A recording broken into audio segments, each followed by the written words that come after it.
O vento que varria a serra do Capão Seco carregava um cheiro de terra molhada quando Luan desceu do velho caminhão e pisou pela primeira vez no chão que agora era seu. Ninguém na cidade acreditava que um simples peão de fazenda conseguiria comprar aquelas terras abandonadas. Mas ali estava ele, com o documento dobrado no bolso da camisa, encarando um portão enferrujado que escondia mais segredos do que qualquer um podia imaginar. O rancho Vale do Espinho estava largado havia quase 8 anos. Mato alto, cerca caída, um casarão de madeira que rangia com o vento. Luan sabia da fama ruim daquele lugar. Diziam que o antigo dono tinha sumido sem explicação e que ninguém da região queria se meter com aquelas terras. Mesmo assim, ele sorriu. Era dele. Finalmente, depois de 20 anos suando a camisa de outros homens, era dele. Na manhã seguinte, antes do sol raiar de vez, um som de cascos ecoou pela estrada de terra. Luan, que limpava a calha da cisterna, ergueu os olhos e viu uma cavaleira se aproximar em disparada, os cabelos escuros soltos ao vento. Ela parou o cavalo bem na frente do portão, com uma firmeza que não combinava com o rosto jovem, e perguntou sem rodeios: "Quem autorizou você a comprar essa terra?" Ele não soube o que responder de imediato. Diante dele estava Luísa Helena, a única filha do coronel Herculano Aguiar, o maior fazendeiro da região, dono de quase todas as pastagens que se viam do alto da serra. E ali estava ela, com os olhos acesos de raiva e algo mais, algo que parecia medo, batendo à porta de um homem que ela nem sabia direito quem era. "Comprei em leilão, dona. Documento em ordem, se é isso que a senhora quer saber." Luan falou pausado, sem se alterar, limpando as mãos sujas de terra na calça. Luísa Helena desceu do cavalo com um salto seco e caminhou até ele, encarando-o de perto pela primeira vez. Havia algo na postura dele, uma calma que não era submissão, que a fez hesitar antes de continuar falando. "Essa terra tem uma nascente que abastece metade do vale, inclusive parte das terras do meu pai. Há anos ele tenta comprar esse rancho e o antigo dono nunca vendeu. Agora aparece um peão qualquer levando tudo embora do nariz dele." As palavras saíram ríspidas, mas os olhos dela traíam uma curiosidade que ela mesma parecia não entender. Luan sentiu o peito apertar, não de raiva, mas de algo antigo, uma lembrança que ele guardava havia anos. "Meu avô trabalhou nessas terras, moça, antes de qualquer coronel pôr os olhos nelas." Foi só isso que disse, mas foi suficiente para que Luísa Helena, pela primeira vez naquela manhã, ficasse em silêncio, sem saber o que responder. Ela montou de volta no cavalo, ainda incomodada, mas antes de partir, olhou uma última vez para o casarão velho, para o homem de mãos calejadas parado diante dele, e para a nascente que corria discreta atrás da moita de samambaias. Algo naquele encontro tinha mudado o rumo das próximas semanas, e nenhum dos dois sabia ainda o tamanho disso. O nome do coronel Herculano Aguiar era conhecido em cada vila e cada feira do vale. Dono de terras que se estendiam até onde a vista alcançava, ele havia construído seu império com mãos de ferro e paciência de décadas. Sua filha, Luísa Helena, crescera entre celas e planilhas, estudara veterinária na capital e voltara para casa disposta a provar que também sabia comandar aquele mundo de homens duros. Luan, por outro lado, era um homem forjado no trabalho alheio, filho de um peão, neto de outro, aprendera a lidar com gado antes de aprender a ler direito. Passou a vida inteira guardando cada centavo em um potinho de vidro embaixo da cama, sonhando com o dia em que teria um pedaço de chão que ninguém pudesse tirar dele. Aquele rancho abandonado era mais que terra. Era a prova de que valera a pena esperar. Nos dias seguintes, Luan trabalhou sozinho, do amanhecer ao anoitecer, consertando cercas, limpando o poço, tirando o mato que engolira os antigos currais. À noite, sentado na varanda torta, ele olhava as estrelas e se perguntava por que, entre tantas preocupações, o rosto irritado daquela moça continuava voltando à sua cabeça. E você, que está acompanhando essa história, de onde está assistindo agora? Deixa ali nos comentários a sua cidade, porque eu adoro saber de que canto do país vocês estão vindo acompanhar essas histórias comigo. Do outro lado do vale, na sede luxuosa da fazenda Aguiar, Luísa Helena discutia com o pai sobre o novo vizinho. O coronel batia o punho na mesa. Aquele rancho tinha que ser meu. A nascente é praticamente nossa, desde que seu bisavô cavou o primeiro poço. Luísa Helena, porém, guardava para si um detalhe que preferiu não contar: a curiosidade que sentia por aquele homem calado de olhos firmes. Ricardo Bittencourt, filho do segundo maior fazendeiro da região e noivo de Luísa Helena por arranjo das duas famílias, ouvia a conversa encostado na porta. Ele sorria de um jeito que não chegava aos olhos. "Deixa que eu resolvo isso, coronel. Um peão desses não aguenta nem 2 estações sem dinheiro. A terra vai acabar sendo nossa de qualquer jeito." Luísa Helena sentiu um arrepio ao ouvir aquilo, mas não soube dizer exatamente por quê. Talvez fosse o tom calculista de Ricardo, ou talvez fosse a lembrança do jeito honesto com que Luan falara sobre o avô. De qualquer forma, ela decidiu, sem contar a ninguém, que voltaria ao rancho Vale do Espinho para entender melhor aquele homem e aquela história. Ela voltou dias depois, dessa vez sem a fúria da primeira visita. Encontrou Luan encostado no lombo de um cavalo velho, tentando, sem muito jeito, prender uma ferradura solta. "Precisa de ajuda?" perguntou, descendo do próprio cavalo antes mesmo de ouvir a resposta. Luan ergueu os olhos em surpreso e, por um instante, esqueceu completamente o que estava fazendo. Não sabia que filha de coronel entendia de ferradura. Ele provocou, um sorriso discreto escapando pelo canto da boca. "Filha de coronel entende de muita coisa que os homens acham que não", ela respondeu, ajoelhando-se ao lado dele sem se importar com a poeira no vestido. Foi ali, entre martelo e cravos, que a primeira conversa de verdade entre os dois aconteceu. Luan contou aos poucos sobre o avô que trabalhara naquelas terras décadas atrás, sobre como a família tinha sido expulsa em circunstâncias que ninguém explicava direito, e sobre o sonho que carregara a vida toda de recuperar aquele chão. Luísa Helena ouvia em silêncio, reconhecendo nas palavras dele uma dor que ela nunca imaginara existir por trás dos grandes portões da fazenda do pai. "Meu pai nunca falou sobre isso", ela disse baixinho, mais para si mesma do que para ele. Havia algo ali que não fechava, uma peça que faltava naquela história antiga, e ela sentiu, pela primeira vez, vontade de investigar o passado da própria família, ao invés de simplesmente aceitar tudo o que sempre lhe contaram.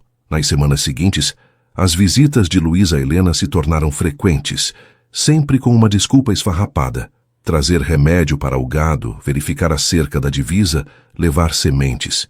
Luan nunca perguntava o real motivo, e ela nunca precisava explicar.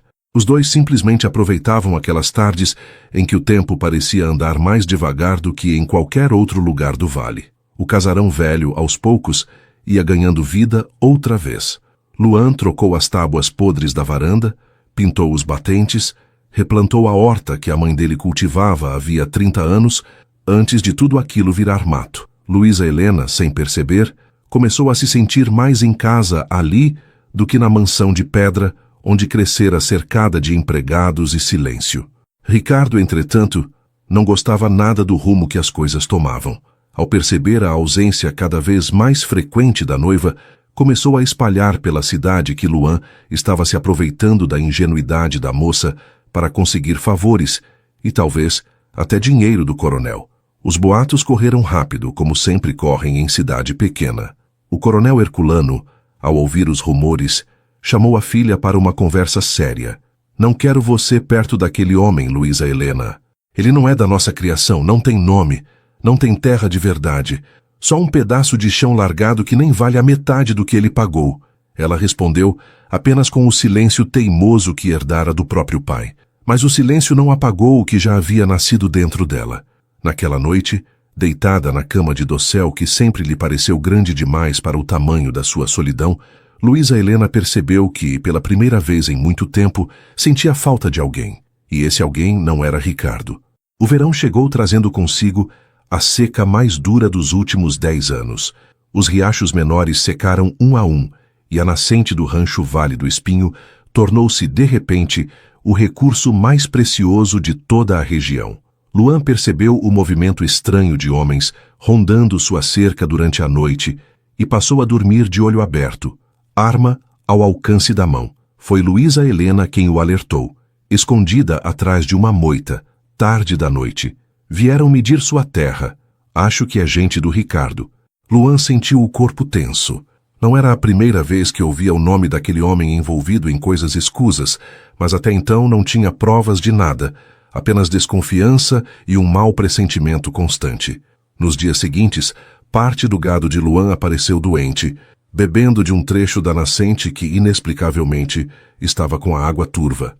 Um veterinário chamado às pressas, amigo antigo de Luísa Helena, constatou que alguém havia jogado algum tipo de substância no curso d'água acima da propriedade. Não havia dúvidas. Era sabotagem. Se você estivesse no lugar de Luan agora, descobrindo que alguém está tentando arruinar tudo que você construiu com tanto sacrifício, o que você faria primeiro? Conta pra mim aqui embaixo.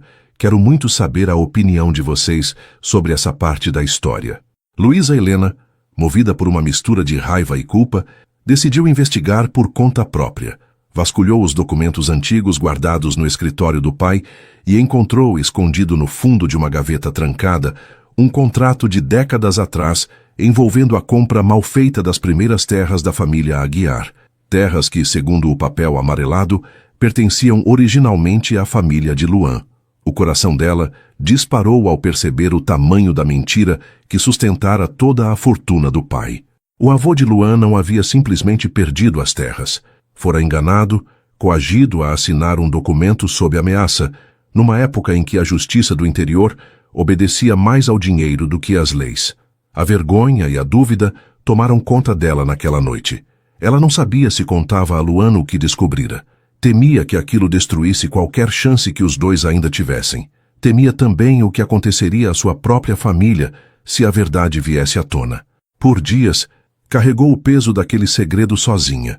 O papel amarelado escondido dentro de um livro de veterinária que ninguém mais tocava. Enquanto isso, a aproximação entre os dois só crescia. Numa tarde de chuva fina, os dois se abrigaram juntos debaixo do beiral do celeiro, tão perto um do outro que o silêncio pesava mais que qualquer palavra. Foi ali, entre o cheiro de terra molhada e o som da chuva na telha, que Luan segurou a mão dela pela primeira vez, sem pressa, sem medo.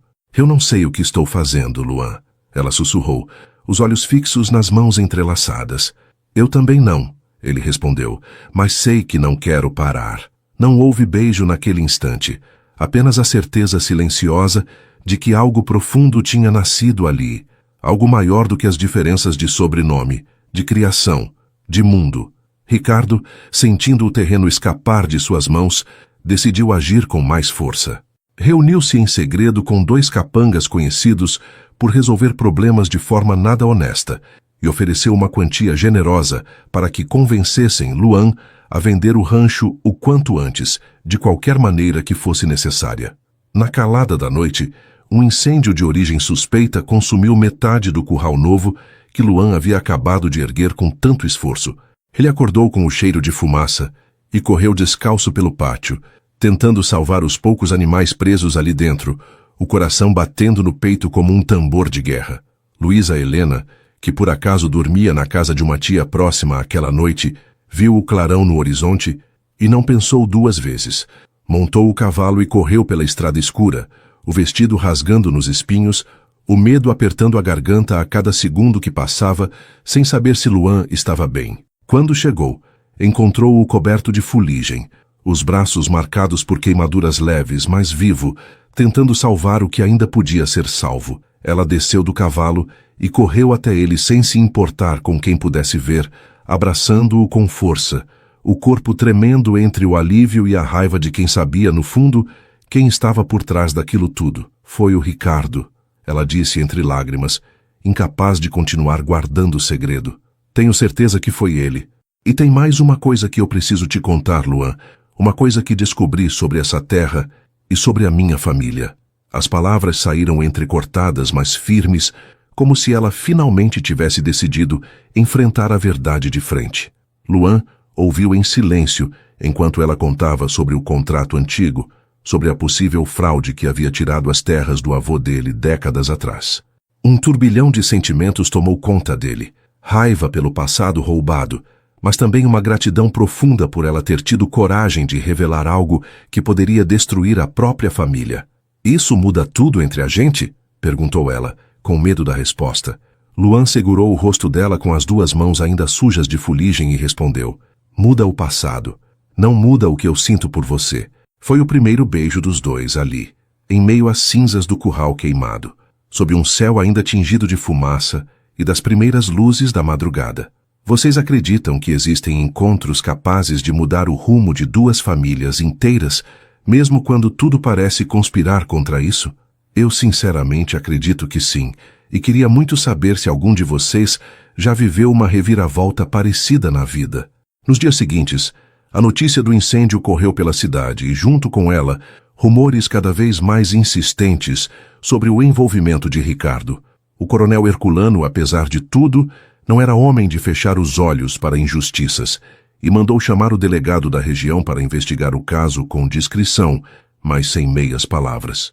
Luísa Helena aproveitou o momento de fragilidade do pai para finalmente mostrar-lhe o contrato antigo encontrado na gaveta trancada. O coronel empalideceu ao reconhecer a assinatura forçada de seu próprio pai e por longos minutos não conseguiu dizer uma única palavra, apenas segurava o papel como se ele pesasse uma vida inteira de culpa.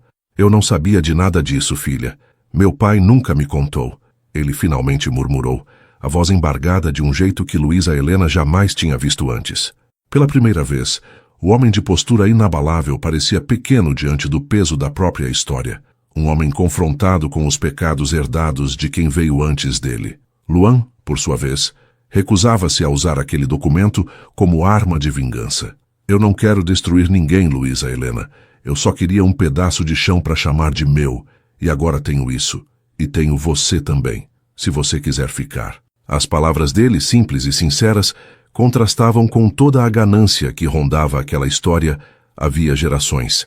Ricardo, sentindo o cerco se fechar, decidiu antecipar o próprio casamento com Luísa Helena, pressionando o coronel a marcar a data o quanto antes que qualquer escândalo pudesse desmoronar os planos cuidadosamente arquitetados. Havia anos entre as duas famílias tradicionais da região. Luísa Helena, pressionada de todos os lados, sentiu o chão se abrir sob os pés. De um lado, a lealdade que devia ao pai e o peso das tradições da família. Do outro, o coração que já não conseguia mais negar o que sentia por um homem simples, honesto, dono de nada, além de uma terra recuperada e uma vontade enorme de recomeçar. Numa noite sem lua, ela cavalgou até o rancho Vale do Espinho, decidida a contar a Luan sobre o casamento marcado. Encontrou-o sentado na varanda, olhando para o horizonte escuro, como se já soubesse de alguma forma que aquela conversa estava chegando. Meu pai marcou a data, ela disse, a voz embargada. Semana que vem. Luan sentiu o mundo desmoronar, mas não deixou transparecer além de um silêncio pesado. E o que você quer, Luísa Helena? Não o que seu pai quer, não o que a cidade espera. O que você quer? A pergunta ficou suspensa no ar da noite fria, e ela não teve coragem de responder naquele momento. Apenas montou de volta e partiu, deixando um vazio enorme para trás. Nos dias seguintes, Luan mergulhou no trabalho como forma de não pensar, reconstruindo o curral queimado, replantando a horta, cuidando dos animais que sobraram. Mas todo lugar daquela fazenda carregava a lembrança dela, a cerca onde riram juntos, o beiral onde se beijaram, a nascente onde tudo começou com uma pergunta ríspida e um olhar desconfiado. O delegado, enfim, concluiu a investigação. Encontrou provas suficientes de que os capangas contratados por Ricardo haviam ateado o fogo propositalmente, e um deles, pressionado, confessou tudo em troca de pena reduzida. O nome de Ricardo Bittencourt, antes tão respeitado, começou a ruir junto com sua reputação impecável. O coronel Herculano, ao saber da confissão, cancelou o casamento sem hesitar, expulsando Ricardo de sua casa e de sua vida com uma frieza que só um homem profundamente traído conseguiria demonstrar. Mas o dano emocional já estava feito. Luísa Helena, mesmo livre do compromisso, não sabia mais se ainda havia tempo para voltar até Luan. Foi o próprio coronel quem, surpreendendo a todos, selou o cavalo e foi até o rancho Vale do Espinho pessoalmente, sem avisar a filha. Encontrou Luan consertando a cerca da divisa, o mesmo lugar onde tudo tinha começado meses antes. "Preciso falar com você, rapaz", disse o coronel, a voz mais suave do que Luan jamais imaginara ouvir dele. "Eu li o contrato. Sei o que meu pai fez com seu avô, e isso não tem desculpa." O coronel baixou os olhos, algo raro para um homem acostumado a nunca curvar a cabeça diante de ninguém. "Não vim aqui pedir perdão, porque não sei se mereço. Vim porque minha filha está infeliz, e você é o motivo, para o bem e para o mal. E vocês que estão comigo até aqui, já passaram por algum momento em que precisaram engolir o orgulho para corrigir um erro que nem sequer cometeram, mas que carregavam como herança? Deixem sua resposta aqui embaixo. Tenho certeza de que essa pergunta vai tocar muita gente. Luan encarou o coronel por um longo instante, sopesando anos de ressentimento silencioso contra a possibilidade de um recomeço. Eu não guardo rancor do senhor, coronel. Guardava do passado, mas o passado não anda mais nas pernas de ninguém vivo hoje. O que importa agora é o que a sua filha decide fazer da vida dela. O coronel assentiu, os olhos marejados de um jeito que ele jamais permitiria que ninguém além daquele estranho visse. Ela está no jardim da casa chorando desde ontem, teimosa demais para admitir que sente sua falta. Vá até lá, rapaz, antes que o orgulho dos dois estrague o que ainda pode ser consertado. Luan não precisou ouvir duas vezes. Montou no cavalo mais rápido que tinha e cavalgou pela estrada de terra vermelha, o coração disparado, o vento cortando o rosto como se quisesse apagar cada segundo perdido longe dela. A distância entre as duas fazendas nunca tinha parecido tão longa quanto naquela tarde. Ao chegar à fazenda Aguiar, encontrou Luísa Helena sentada embaixo de uma velha mangueira do jardim, os olhos inchados de chorar, um livro esquecido no colo, sem que uma única página tivesse sido virada. Ela ergueu os olhos ao ouvir os cascos se aproximando, e ao reconhecer o cavaleiro, sentiu o coração falhar uma batida. Você veio, ela disse quase sem voz, levantando-se devagar, como se tivesse medo de que aquilo fosse apenas um sonho, prestes a desmanchar. Eu vim porque seu pai me disse que você estava infeliz, e porque eu também estou, Luísa Helena, desde a noite em que você partiu sem responder minha pergunta. O que você quer? Ele repetiu a mesma pergunta da noite fria, agora sob a luz dourada do fim de tarde. Dessa vez, ela não hesitou. Eu quero você, Luan. Quero o rancho, a nascente, o curral remendado, as tardes de chuva debaixo do beiral. Quero a vida simples que você me ofereceu, sem perceber que era exatamente disso que eu precisava. Ele a puxou pela cintura e a beijou ali mesmo, debaixo da mangueira, sem se importar com os empregados que espiavam pelas janelas, sem se importar com o nome, a fortuna ou a distância que um dia pareceu impossível de atravessar. Foi um beijo de quem finalmente encontra o caminho de volta para casa. O coronel, observando de longe da varanda, permitiu-se um sorriso discreto, o primeiro em muitos dias. Sabia que aquele não seria um caminho fácil, que a cidade ainda teria muito o que comentar sobre a filha do maior fazendeiro se envolvendo com um peão que virara dono de terras, mas pela primeira vez, isso não parecia importar tanto quanto a felicidade estampada no rosto dela. Nas semanas seguintes, a notícia do noivado desfeito e do novo relacionamento correu por toda a região, dividindo opiniões entre os mais tradicionais e os que enxergavam ali uma história bonita de superação. Ricardo, humilhado e processado pelos danos causados, deixou a cidade sem nunca mais voltar a dar notícias. Luan e Luísa Helena decidiram juntos reconstruir não apenas o curral queimado, mas toda a história das duas famílias.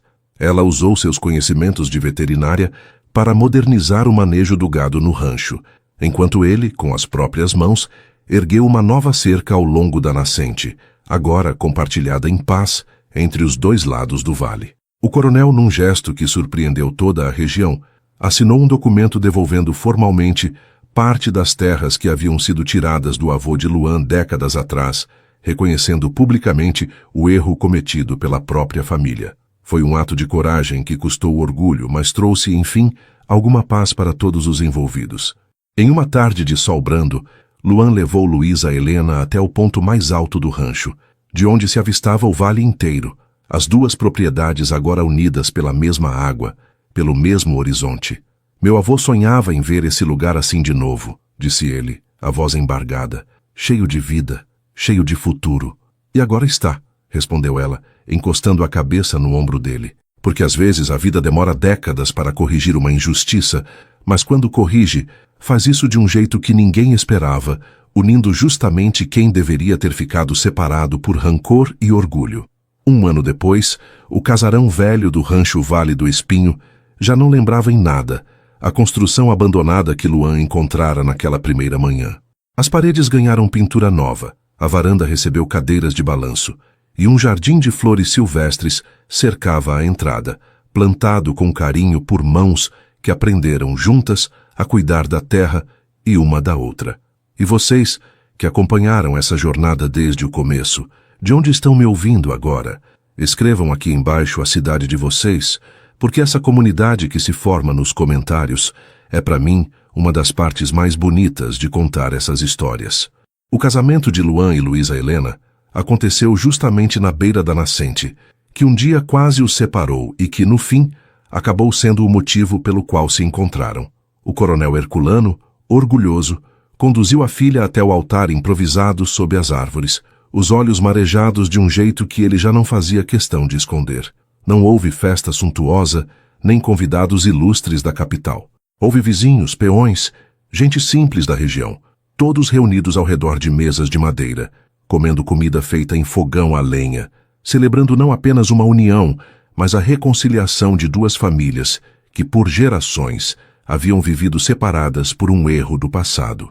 Luan, ao erguer o cálice para o brinde, olhou para o casarão reformado, para os currais reconstruídos, para a nascente cristalina correndo tranquila ao fundo, e sentiu, talvez pela primeira vez na vida, que finalmente estava em paz com tudo o que havia perdido e tudo o que havia, contra todas as probabilidades, conquistado. Luísa Helena, ao lado dele, olhava para o pai, para os antigos empregados da fazenda, para os rostos conhecidos de uma vida inteira, e entendia com clareza que só o tempo é capaz de trazer, que a verdadeira riqueza nunca esteve nas cabeças de gado ou nas extensões de terra, mas nos laços que se constroem com paciência entre pessoas dispostas a se entregar de verdade. Os meses se transformaram em anos, e o Rancho Vale do Espinho, antes conhecido apenas pela fama de lugar amaldiçoado, tornou-se referência de prosperidade na região, administrado a 4 mãos por um casal que provara, com trabalho e amor,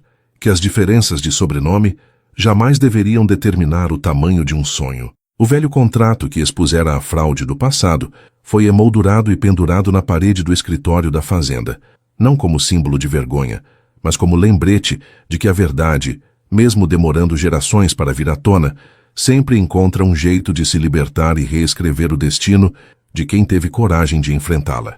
Anos depois, já com 2 filhos correndo descalços entre os currais, Luan costumava contar às crianças, nas noites de lua cheia, a história de como um simples peão havia comprado um rancho abandonado e de como a filha do maior fazendeiro da região tinha, um belo dia, batido à sua porta e mudado sua vida para sempre.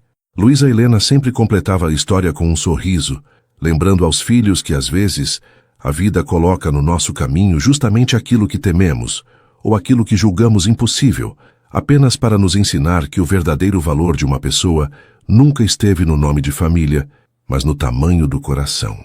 O coronel Herculano, já com os cabelos completamente brancos, passava as tardes sentado na varanda do rancho dos genros, brincando com os netos, orgulhoso de ver que, apesar de todos os erros cometidos pelas gerações anteriores, aquela família finalmente havia encontrado seu caminho de volta para a honestidade e para o amor verdadeiro. E assim, entre o cheiro de terra molhada, o som da nascente correndo livre pelo vale e o eco de risadas ecoando pelo casarão que um dia esteve à beira do esquecimento, a história de Luan e Luísa Helena se tornou, para todos que a conheciam, a prova viva de que os maiores tesouros nunca estão escondidos na riqueza, mas na coragem de recomeçar.